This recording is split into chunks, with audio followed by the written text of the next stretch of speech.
You wanted the best. You've got the best podcast. The hottest podcast in the world. The Chris Voss Show, the preeminent podcast with guests so smart you may experience serious brain bleed. Get ready. Strap yourself in. Keep your hands, arms, and legs inside the vehicle at all times, because you're about to go on a monster education roller coaster with your brain. Now, here's your host, Chris Voss. Hi, folks. Chris Voss here from thechrisvossshow.com, thechrisvossshow.com. Hey, we're coming here with a great podcast. We certainly appreciate you tuning in. Have I ever told you that before? We just love you guys. We love you, but it's not like a family love. We love you, but we don't judge you. You can be who you are with us. We still care. We still love you. As long as you're a good person. I don't know. Be a good people. Anyway, guys, go to goodreads.com/Chris Voss. Hit the bell notification. There's no bell notification on Goodreads. Go to goodreads.com. You can see everything you're reading and reviewing over there. And if you can find a bell notification, let me know, because there isn't one.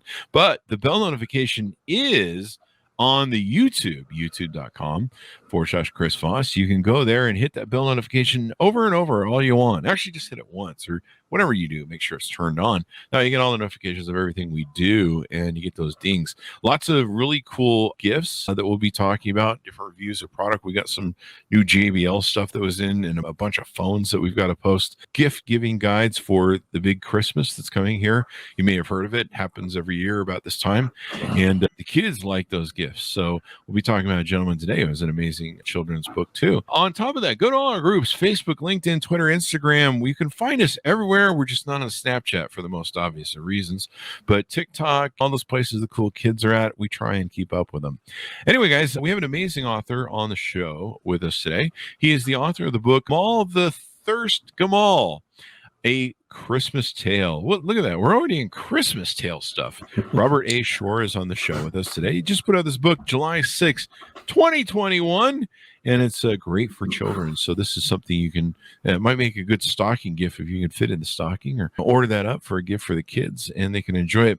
Robert is the author of this new book, and it offers a delightful and traditional Christmas tale story. Let's call it a Christmas story from the perspective of its westward journey.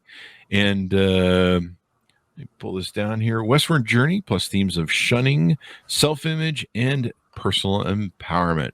He spent 17 years in the Republic of China, Taiwan. He is fluent in Mandarin. That's pretty good. That's hard to do. Proficient in Hakka. And he's one of the few Westerners to earn a master's degree in Chinese literature from the highest prestigious National Taiwan University, where all his coursework, exams, materials, and thesis work were done in Chinese. Holy crap. Welcome to the show, Robert. How are you? It's really good to be with you, Chris. Thanks a lot. It's a great privilege for me to be on your show. Thanks for coming. Wow, Mandarin. I've heard Mandarin's really hard to learn. Well, I really should qualify that. I came back from the States in 1994, fluent in Mandarin, but getting rusty now. So yeah, I don't know. Maybe you shouldn't put me to the test. I think the way that our nation's going, we'll probably be overtaken by the Chinese. They have the largest Navy, so I'll be ready for translation. At least you're ready for our overlords. Yeah. So give us your plugs so people can find you. I'm really grateful to be on your show, Chris. I listened to yesterday's podcast, and that was a fabulous show. I'm a little nervous about doing this one because it's going to be a hard one to follow up on that. But Woody Holden's study of the American Revolution and the Liberty is Sweet. That's a great show. So thanks for letting me be on this one. Thank you. Yeah, my book, I'm real excited about it. It's a Christmas book. It's a sweet story. It's got a beautiful sense of rhyme and rhythm to it. It's got beautiful pictures to it, watercolor paintings. Here's one of the pages, page 24 and 25. Beautiful. Who'd you have do the watercolor pictures? That was Christina Kuntz, wonderful illustrator, and she did a fabulous job with that. Actually, we worked together on it during the COVID times and got a lot of free time to work on it then, finally. So nice. I was pretty busy until then. But it's a delightful story, yes, taken from the perspective of going westward from the east. The Christmas story in the Bible, for example, takes place in Bethlehem, and everybody arrives at the scene, but not much consideration for what was the journey like, going westward, following a star and following a light and that kind of thing. It's been fun to include that in the story. But it's wow. it's a children's story. It's a little trinket for kids, is what it is. I hope they find it delightful. There you go. Nice Christmas stories. That's what we're always looking for and stuff. Did you give us your .coms where people can maybe find you or get to know you better on the internet? Yeah, you can find me. I'm on Facebook, Amal the Thirsty Gamal. That's a Gamal. And that's just the Middle Eastern word for camel. But so Facebook, you can find me by just searching that, Amal the Thirsty Gamal. And also Instagram, same thing. Oh, wow. If you want to look for me on Twitter, which is not a real big account for me, but you can just do Amal the Gamal, leave the thirsty out. That's, yeah. And I have a webpage called The Morning. It's just www.themorningfrigate.com. It's a literary webpage, and I write things on there, translate Chinese poems and that kind of thing, and discuss literary topics. And that's, there is no frigate like a book, as Emily Dickinson said. So I'm playing on that beautiful poem she wrote. Oh, yeah. You can reach me on that. The book is available on Amazon and also through the publisher Mascot Press. You can get it at Barnes & Noble's. Out here in Southern California where I am, they're in over quite a few dozen Barnes & Noble stores, but you may have to call your store and order it if it's not out here in the West Coast. But also available through any independent bookstore. I've got students over in Taiwan that got my book through the Bokalai bookstore. Just they had a few copies on hand, and now they're just ordering it now. But that's the way bookstores do it these days. They don't get a big inventory unless you're famous. Yeah, it's interesting how the whole thing's working, especially with the, what do they call them, the distribution channels. Like every time I order a bunch of my books to sign, it takes like 2 or 3 weeks to get them. I'm like, wow. Yeah, it's crazy. So what made you want to write this book? What motivated you? Let's see. I've got a little spiel I usually tell the kids in answer to that question. Do you mind if I share that with you? Well, yeah, spiel away. And I tell kids, I tell them that just sheer compassion, Chris, is what motivated me to write the book. And that's because I'm actually convinced that my little character, Amal, the thirsty Gamal, is the saddest, most downtrodden, rejected, belittled creature in the entire animal kingdom. And I know that sounds a little bit overblown, perhaps, but bear with me a few minutes and think this through with me, and I think you're going to agree. First of all, we have camels at large. They themselves are terribly lowly and humble things as far as the animal kingdom is concerned. Yeah, I'm talking about the entire species. Are they not belittled by all the others? Think about it. A hump. Lions have manes, and tigers have a roar, and eagles have wings, and elephants have hoses, and kangaroos have pouches, and turtles have houses, and even the firefly has a charming lantern that lights his way in the dark of night. But let a camel walk by, and every animal in the kingdom is bound to shake his head and go like, dude, what is that? Well, it's a hump. Okay, what's it for? What's the point of it? He doesn't know. Does it have a purpose? He doesn't know. He can't explain it. It was there when he got here. And so whenever the rest of the animals come by, that hump is a source of embarrassment for every single camel, not just my little camel. And that's why they have such stern, anxious-looking faces. I suppose you've noticed that. But hold on, we're not quite done yet. In the midst of this sad, humble, belittled group, very much like another breed of creatures I know, there is belittling and shaming going on. Are you ready for this? Among themselves, against each other. Yes, you see, right there in the camel family, we have Bactrians with 2 humps. And do they ever sneer at the camels with 1? Dromedaries, those are called. And they walk around with their heads hanging down, ashamed to admit that they're missing a. But at least they have 1. That's something anyway. And if they could just find someone worse than themselves, more flawed perhaps, someone else that they could look down upon, someone a little lower on the ladder, someone they could make fun of themselves, wouldn't that be quite a relief? And so, behold, enter Amal, our sad little Gamal, who hardly has any hump at all, which means he was thirsty most of the time, and out in the desert, that's not a good sign. Amal is made fun of by the dromedaries, who have all been belittled by the Bactrians, who in turn have been teased by the lions and the eagles and the other privileged elite ones in the animal kingdom. So let me ask you, does it get any lower than Amal the Gamal? I rest my case. We can safely assume Amal the Gamal is the saddest, loneliest, most pitiful creature in the entire animal kingdom. Oh, that's the spiel I give my kids when I get asked that. I was in seminary learning my Hebrew with Dr. Curtis and tuning him out after I learned that the word for camel was Gamal. And I thought, well, that would be a cool story to put together. I'll tell the story about Amal, the Gamal. And of course, he'd have to have a problem of some kind. And so thirsty was it. Yeah, at least they got their own line of cigarettes. They got that going for them. So sorry, I didn't put that that's joke a good point. in there. Yeah, You couldn't leave that out. But they, No, at least they got good sponsorships. I don't know. Maybe that's why they are depressed. They're smoking. They need to quit. Yeah, that's right. That's always bad for you. Don't do that, kids. Yeah, I can't do that. Yeah, thankfully we just have parents that watch this show. Otherwise, YouTube's going to have it out with me on that one. So let's get into some of the details of the show, or details of the book, I should say. What are some of your readers, the little readers, going to learn from the book? What do you think? There's going to be there's lessons to learn in here, evidently. Yeah, there's going to be different levels of that. Little readers are going to learn to enjoy rhyme and rhythm. And the rhyming and rhythm of the book is a lot of fun. They're going to enjoy watercolors, too. The pictures are just beautiful. Christina Kunz did a marvelous job describing the scene and she's got a picture of my camel on his knees praying, however you can do that. It's good luck trying to draw a camel on his knees praying, but she did it.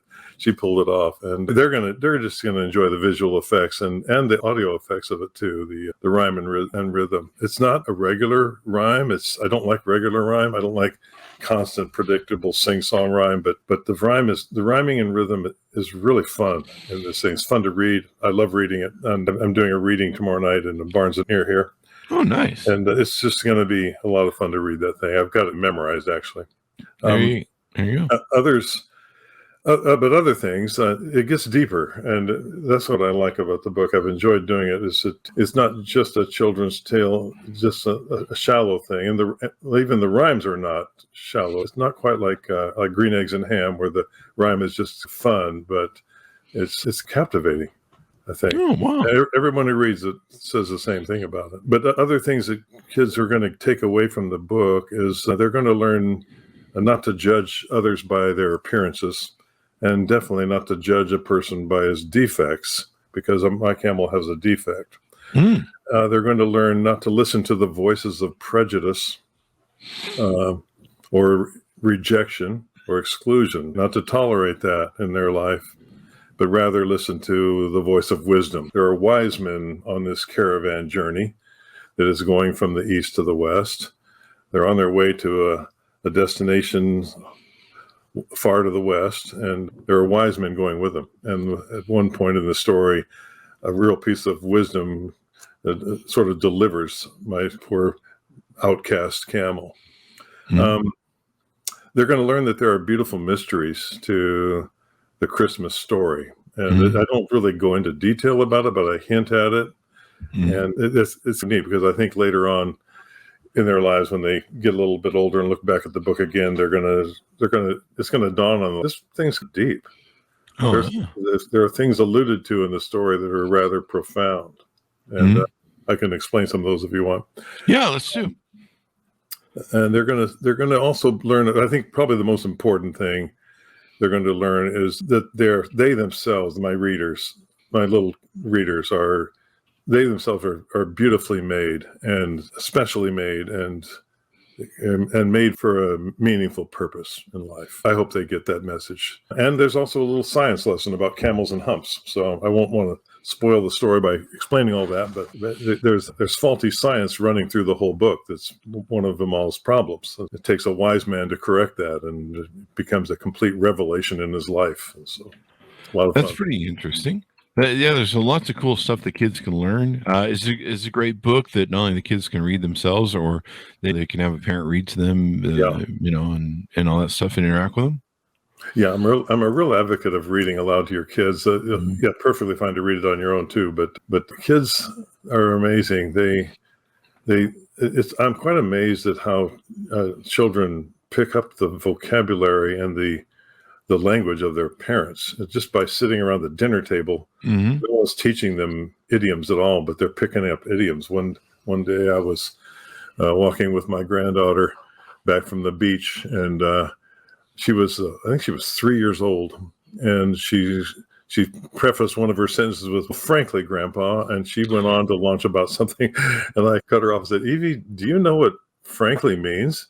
No, what does it mean? She used it perfectly. She knew exactly how to use it. And my book has idioms in it like that too. And I just leave them in there because the kids they're gonna know how to use them and how to put them into the right context and get a lot of meaning out of the book because of it. So I would agree with you. Reading is so important, and it develops the mind. Every great author I know and people that write well, there are big readers. There's something that it just teaches your brain to do the stuff. It's quite amazing and everything that goes into it. Let's see, what are some other things? You've got an underdog theme in there and an outcast theme. There's lots of books children's books have different themes. What makes yours very different? Yeah, my camel has a very negligible hump, and he's been told all his life, then it means you're not carrying much water. And so he's told he'll never survive in the desert. He'll never make it on a caravan journey. He'll never be able to pull his load. He's going to be always inferior. They call him flat top. They call him flat as a table, things like that. He's an underdog. He's like an outcast at the beginning. Right. And quite apropos to your themes, Chris, for your show and your books of leadership, is the fact that in the story, my story, the outcast actually does become the leader in the end. And that's a fun little twist to it. Yeah, I would say some of the things I just listed that the kids are making the book different, but especially those beautiful mysteries of Christmas. Let me just give you an example.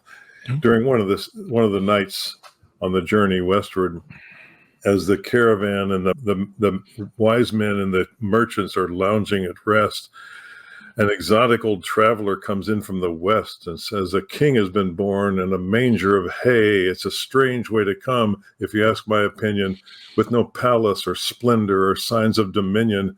But that's what they say, a manger of hay." And one of the wise men said to wise men, "Wouldn't this journey get stranger the further we go?" Yeah, it is strange. It's a strange story. Christmas stories, he's born in a cattle stall. Jesus was born in a cattle stall and laid in a hay rick. A manger is just a box of hay. That's all it is. Oh, wow. But there's a mystery to that. And the book of Isaiah actually mentions that manger in there, and in reference to the fact that man sometimes doesn't even rise to the level of the beasts of the field who know where their manger comes from and know who their creator is and things like that. Another reference is the gifts of the wise men. One merchant speaks up and says, "Aren't your gifts strange, if you don't mind my saying? Do you really consider them fit for a king? Oh, the gold, of course, is perfectly fine, but incense and myrrh, I can only presume, are bound to wind up in some temple or tomb. What precisely did you have in mind?" Those are mysterious. Myrrh is a very interesting substance, and myrrh becomes an issue in the story. Mm-hmm. But the word myrrh comes from the Hebrew, which means bitter, and it is a bitter perfume. It's an intense, astringent perfume. It's actually a medicinal substance, but the most intriguing thing about it is always used for embalming. It has something to do with the tomb, and of course, a tomb and the Messiah are tied together in the scriptures. There's hints in the book about these mysterious things that who gives embalming fluids to a baby as a gift, right? So, that's creepy. I never really even knew that. I learned a lot just now. Yeah, the word marach is a Hebrew word for bitterness, and mur is the word for myrrh. Yeah, so I think that was the name of one of my ex-wives. But there are things kind of prophetic going on in the story, but I don't really get into it much. I just touch upon it and toss it out there and let them mull it over. That's pretty darn cool. Very much. So let's see. What else do we want to touch on about your book that you think will really entice people want to go get? I just think it's a beautiful book. I think it's going to be a Christmas classic. Every child who's read it so far wants to hug this little camel and befriend him and protect him and defend him. He's very vulnerable. He's very afraid as he sets off on the journey and ends up becoming wonderfully, gloriously delivered in the end. So it's quite a little triumph. I think there's a lot of, sometimes as a child, you feel that way because number one, everyone's taller and bigger than you. So you feel, and you're like, these people scare me, which, describes my childhood clearly.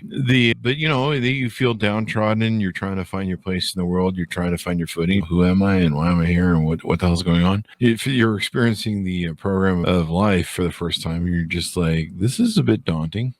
Yeah, there's an element going on in the book that all kids face. They're so preoccupied with their appearance, and it's a big issue with kids these days.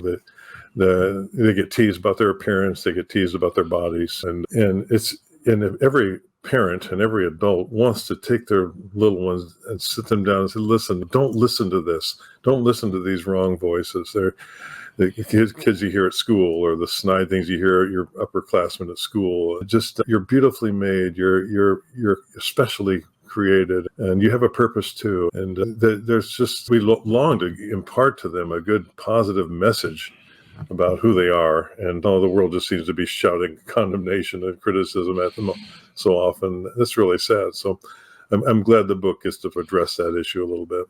That's pretty good. It's interesting. A lot of the books that you read as a child really shape you. Like I can still remember a lot of the books that shaped me, or I don't know if they shaped me, but they gave me comfort. Where the Wild Things Are. Oh, that's a great book. Yeah. The Dr. Seuss books were cool. What are some of the Rabbits of Nim or something? There was the Tolkien books, of course, were popular, but something of Nim. I don't remember what it was, but it was basically a rabbit community that was interesting. Watership Down, I think, was another rabbit book. What the hell was with the rabbits and me growing up?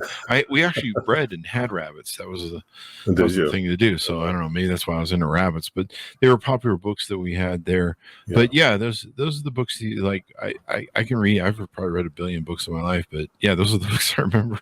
Yeah. So it's very important to us.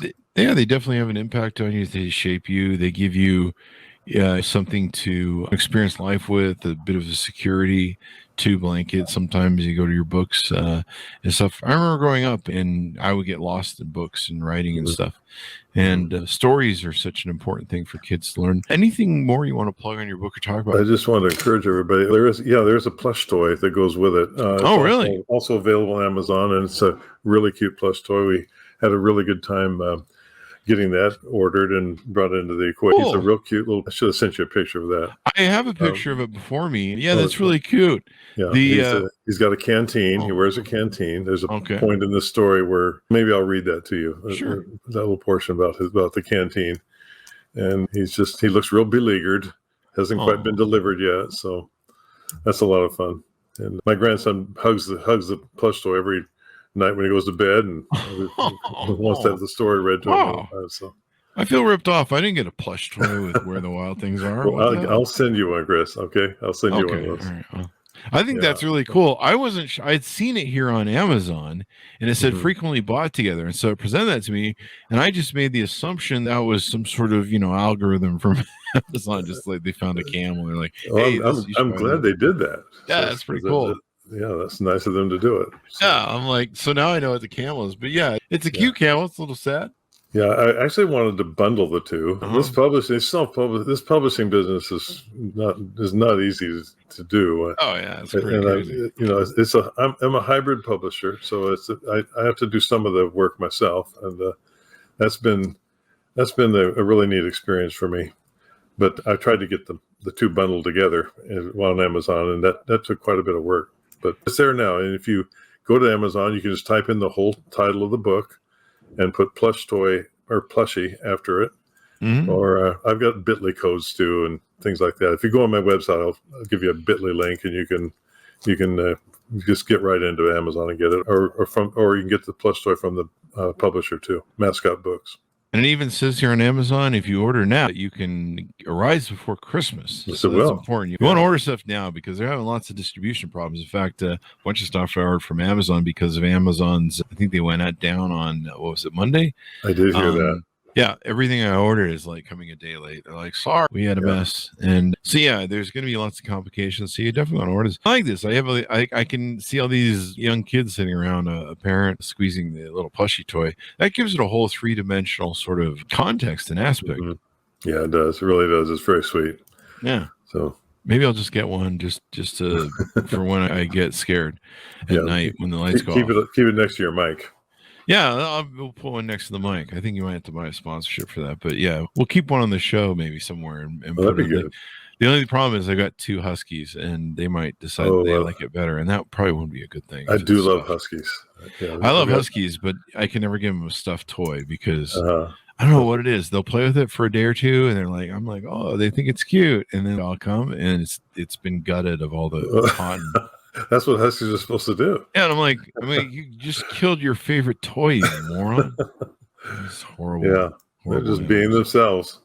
Yeah, so we don't give them plush toys anymore. Anything more you want to touch on before you go out? I think we're good on that. Cool. I think it's pretty much it's just a children's book, but it's so order out the book. It's delightful. Order up the plush toy that comes with it, and that way when you hand a kid a book, especially when I was growing up as a kid, you're like, oh great, thanks Grandma, book. This is a great interaction for parents, and then you can give them a plush toy, and then it's a whole big thing. It's a whole big package. It's not just the thing. And they'll probably, you know how kids are. They always want you to read everything over and over again. That's how they master things. It's going to be a Christmas tradition for a lot of people. There you go, guys. Order up the book. So it was wonderful to have you on, Robert. Give us your plugs one more time where people can find you on the interwebs. Okay, the book is Amal, the Thirsty Gamal, and it's Gamal. It's the substitute word for camel, and it's available on Amazon. If you type in the search window, just type that whole name in there, Amal, the Thirsty Gamal, you'll find it that way.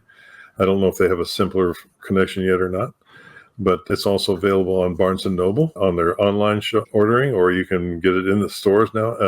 Independent stores everywhere will have it. It's through Ingram Books. And Ingram distributes them, so that's almost all the independent bookstores in America getting their books through Ingram, and Ingram's distributing my book too. So that's awesome. Hope you enjoy it. There you go, guys. Thanks for being on the show, Robert. We certainly thank you for letting me be here. Wonderful. Thanks for coming, and let's see. Order this baby up, guys. So what a great thing! It's not just a book; it's there's a plush toy, and you can set a new Christmas tradition. Read to your kids, give them stuff to read. We need a smarter generation. It really expands their mind and gives them tales of life, great stories, or the real fabric of life. Amal, the Thirsty Gamal. A Christmas Tale. You can order that up wherever fine books are sold. Go to goodreads.com/Chris Voss. You can see everything we're reading and reviewing. Also go to youtube.com/Chris Voss. See the video version of this. Also go to all of our groups on Facebook, LinkedIn, Twitter, Instagram, and all those great places out there. Thanks for tuning in, folks, and we'll see you guys next time.